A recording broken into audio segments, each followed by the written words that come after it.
Chapter 5 Prince Corin.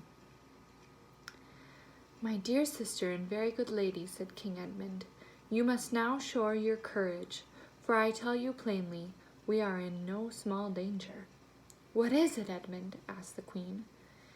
It is this, said Edmund. I do not think we shall find it easy to leave Tashbaan. While the prince had hoped that you would take him, we were honored guests. But by the lion's mane, I think that as soon as he has your flat denial, we shall be no better than prisoners. One of the dwarves gave a low whistle. I warned your majesties. I warned you, said Scalp the raven. Easily in, but not easily out, as the lobster said in the lobster pot. I have been with the prince this morning, continued Edmund. He is a little used, more is the pity, to having his own way, he's little used to having his will crossed, and he is very chafed at your long delays and doubtful answers. This morning he pressed very hard to know your mind. I put it aside, meaning at the same time to diminish his hopes, with some light common jests about women's fancies, and hinted that his suit was likely to be cold. He grew angry and dangerous. There was a sort of threatening, though still veiled under a sort of courtesy, in every word he spoke. Yes, said Tumnus, and when I supped with the Grand Vizier last night, it was the same. He asked me how I liked Tashbaan, and I, for I could not tell him I hated every stone of it, and I would not lie, told him that now, when high summer is coming on, my heart turned to the cold wood and the dewy slopes of Narnia. He gave a smile that meant no good and said, There is nothing to hinder you from dancing there again, good Goatfoot, always provided you leave us in exchange a bride for our prince. Do you mean he would make me his wife by force? Said Susan. That's my fear, Susan, said Edmund. Wife, or slave, which is worse. But how can he? Does the Tesroc think our brother the High King would suffer such an outrage? Sire, said Peridun to the king, they would not be so mad. They don't think there are no swords and spears in Narnia. Alas, said Edmund, my guess is that the Tesroc has a very small fear of Narnia. We are a little land, and little lands on the boundaries of a great empire were always hateful to the lords of the great empire. He longs to blot us out and gobble them up. When first he suffered the prince to come to Cair Paravel as your lover, sister, it may be that he was only seeking an occasion against us. Most likely he hopes to make one mouthful of Narnia and Archenland both. Let him try, said the second dwarf. At sea we're as big as he is, and if he assaults us by land, he has the desert to cross. True, friend, said Edmund, but is the desert a sure defense? What does Swallowpad say? I know the desert well, said the raven, for I have flown above it far and wide in my younger days. You may be sure that Shasta pricked up his ears at this point.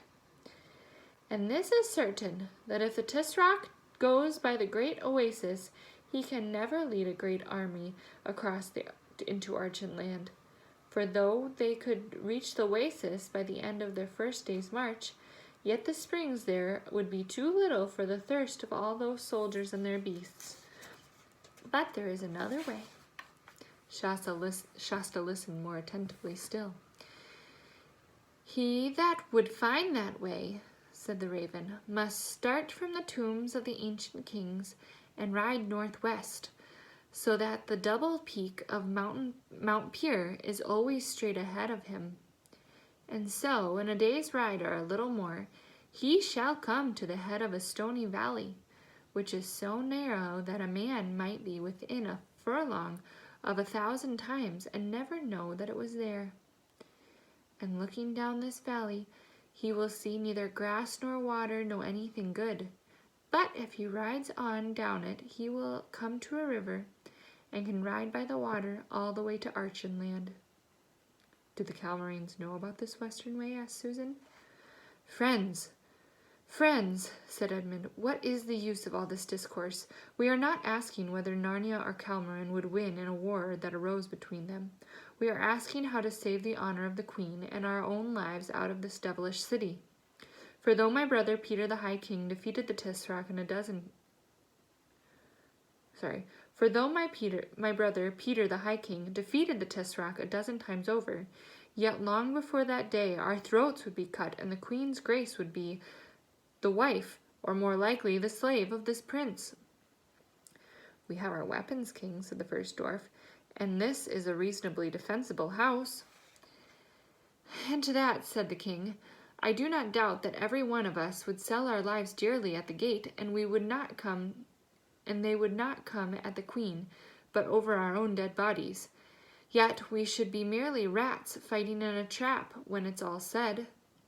Very true, croaked the raven. These last stands in a house may be good stories, but nothing ever came of them. After their first few repulses, the enemy always set the house on fire. I am the cause of all of this, said Susan, bursting into tears. Oh, if only I had never left Cair Paravel. Our last happy day was before those ambassadors came from Calmarin. The moles were planting the orchard for us, and oh!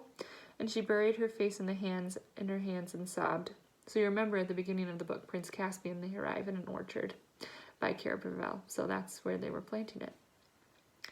Courage, Sue, courage, said Edmund. Remember, but what is the matter with you, Mr. Tumnus? For the fawn was holding both his horns with his hands, as if he were trying to keep his head on by them, and writhing to and fro as if he had pain inside of them. Don't speak to me, said Tumnus. I'm thinking so that I can hardly breathe. Wait, do wait. There was a moment's puzzled silence, and then the fawn looked up, drew a long breath, mopped its forehead, and said, The only difficulty is how to get down to our ship, with some stores, too, without being seen or stopped. Yes, said the dwarf dryly, just as the beggar's only difficulty about riding is that he has no horse. Wait, said Mr. Tumnus impatiently. All we need is some pretext for going down to our ship today and taking stuff on board. Yes, said King Edmund doubtfully. Well then, said the fawn, how would it be if your majesties bade the prince to a great banquet to be held on board our own galleon, the splendid Highline, tomorrow night? And let the message be worded as graciously as the Queen can contrive without pledging her honor, so as to give the prince a hope that she is weakening. This is very good counsel, sir, said the raven. And then, continued Tumnus excitedly, everyone will expect us to be going down to the ship all day making preparations for our guests. And let some of us go to the bazaars and find every minim we can at the fruiterers and the sweetmeat sellers and the wine merchants, just as we would if we were really having a feast. And let us order magicians and jugglers, dancing girls and flute players, all to be on board tomorrow night. I see, said the king, rubbing his hands. And then, said Tumnus, we'll all be on board tonight, and as soon as it's quite dark, all sails up and our oars out, said the king. And to the sea, said Tumnus, leaping up and beginning to dance. And our nose northward, said the first dwarf. Running for home, hurrah for Narnia and the north, said the other. And the prince waking up next morning, finding his birds flown, said Peregrine, clapping his hands. Oh, Master Tumnus, dear Master Tumnus, said the queen, catching her hands and swinging him in a dance. You have saved us all. The prince will chase us, said another lord, whose name Shasta had not heard. That's the least of our fears, said Edmund. I have seen all the ships in the river, and there is no tall ship of war nor swift galley there. I wish he may chase us, for the splendor Highland would sink anything that he sent after us, and if we are overtaken at all. Sire, said the raven, you shall hear no better plot than the Flans, though we sat in council for 7 days. And now, as we birds say, Nest before eggs, which is as much to say, let us all take food and then at once be about our business. Everyone arose at this, and the doors were opened, and the lords and the creatures stood aside for the king and queen to go first.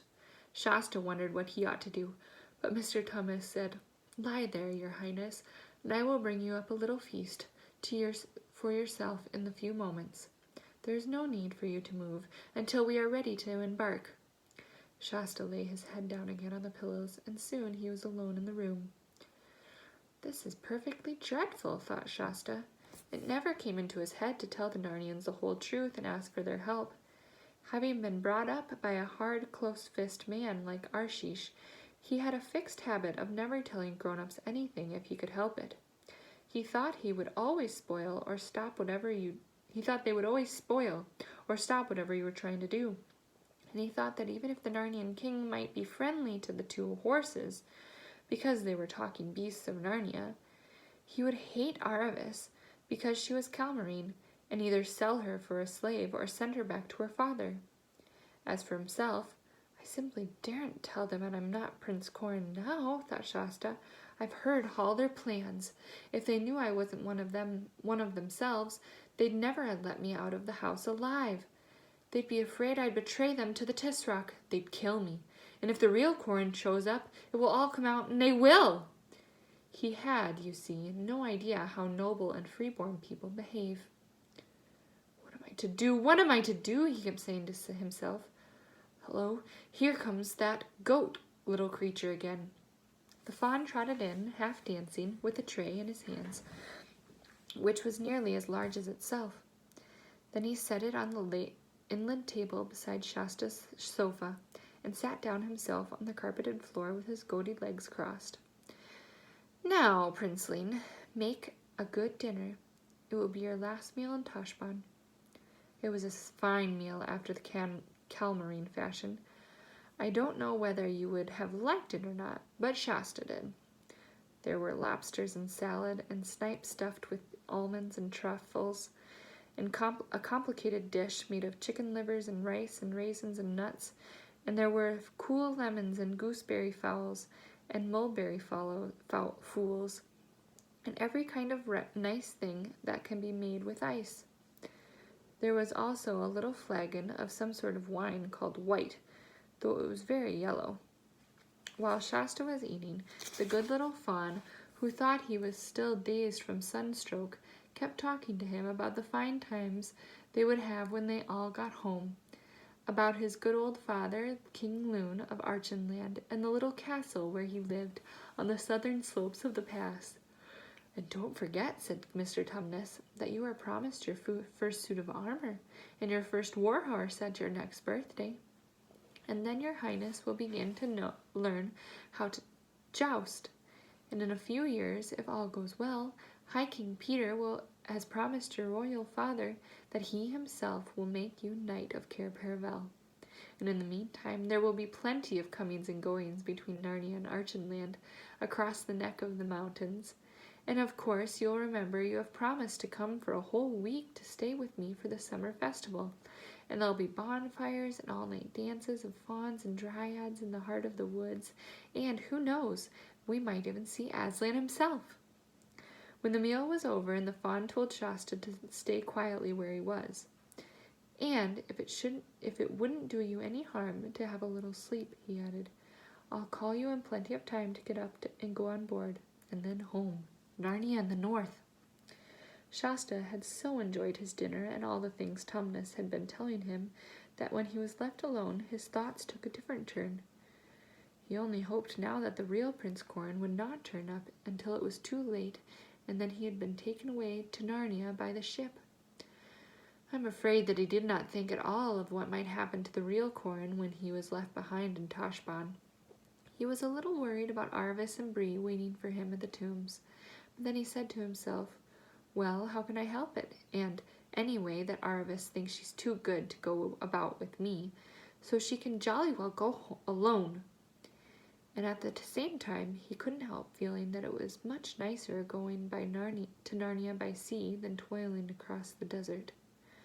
When he had thought all of this, he did what I expect you would have done if you'd been up very early and had a long walk and a great deal of excitement and then a good meal, and were lying on a sofa in the cool room and no noise except that of a bee buzzing through the open window, he fell asleep. What awoke him was a loud crash. He jumped up off the sofa, staring.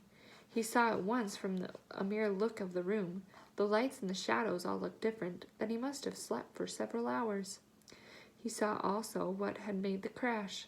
A costly porcelain vase which had been standing in the window-sill lay on the floor, broken in about 30 pieces. But he hardly noticed all those things. What he did notice was 2 hands gripping the window-sill from outside. They gripped harder and harder, till getting white in the knuckles. And then up came a head and a pair of shoulders. A moment later, there was a boy of Shasta's age, sitting astride the sill with one leg hanging down on the inside. Shasta had never seen his own face in a looking-glass. Even if he had, he might not have realized that the other boy was, at ordinary times, almost exactly like himself.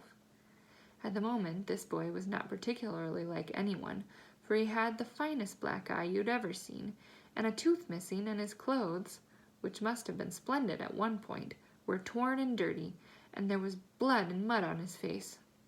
"Who are you?" said the boy in a whisper. "Are you Prince Corn?" said Shasta. "Yes, of course," said the other. "But who are you?" I'm nobody in particular, I mean," said Shasta. "King Edmund caught me in the street and mistook me for you. I suppose we must look like one another. Can I get out the way you've got in?" "Yes, if you're any good at climbing," said Corn. "But why are you in such a hurry? I say, we ought to be able to get some fun out of this, being mistaken for one another." No, said Shasta. "We must change places at once. It's simply frightful if Mr. Tumnus came back and found us both here. I'd have to pretend to be you, and you're starting tonight. Well, secretly. Well, and where have you been all this time?" "A boy in the street made a beastly joke about Queen Susan," said Prince Corn.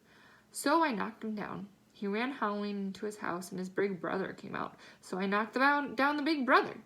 Then they all followed me until we ran into 3 old men with spears who were called the Watch. So I fought with the Watch, and they knocked me down. It was getting dark by now. Then the Watch took me along to lock me up somewhere. So I asked them if they'd like a stoup of wine, and they said they didn't mind if they did. Then I took them to a wine shop and got them some, and they all sat down and drank till they fell asleep. I thought it was time for me to be off, so I came out quickly, and then I found the first boy, the one who had started all the trouble, still hanging about, so I knocked him down again. After that I climbed up a pipe onto the roof of the house and lay quite still until the beginning of the light of this morning. Ever since then I've been trying to find my way back. I say, is there anything to drink?" "No, I drank it," said Shasta. "And now, show me how you got in. There's not a minute to lose. You'd better lie down on the sofa and pretend... But I forgot. It's no good with all those bruises and black eye. You'll just have to tell them the truth once I'm safely away." "What else did you think I'd be telling them?" said the prince, with a rather angry look. "And who are you?" "There's no time," said Shasta in a frantic whisper. "I'm a Narnian, I believe. Something northern, anyway. But I've been brought up all my life in Calmarin, and I'm escaping across the desert with a talking horse named Bree. And look, now, quick! How do I get away?" "Look," said Corn. "Drop from this window onto the roof of the veranda. But you must do it lightly, or you're on your toes, or someone will hear you. Then along to your left, you can get up to the top of that wall, if you're any good at all as a climber. Then along the wall to the corner, drop onto a rubbish heap that you will find outside, and there you are." "Thanks," said Shasta, who was almost sitting on the sill. The 2 boys were looking into each other's faces, and suddenly found that they were friends. "Goodbye, said Corn, "and good luck. I do hope you get safely away." "Goodbye," said Shasta. "I say, you have been having some adventures." "Nothing to yours," said the prince. "Now drop, lightly, I say," he added as Shasta dropped. "I hope we meet him Archenland. Go to my father, King Loon, and tell him you're a friend of mine. Look out, I hear someone coming."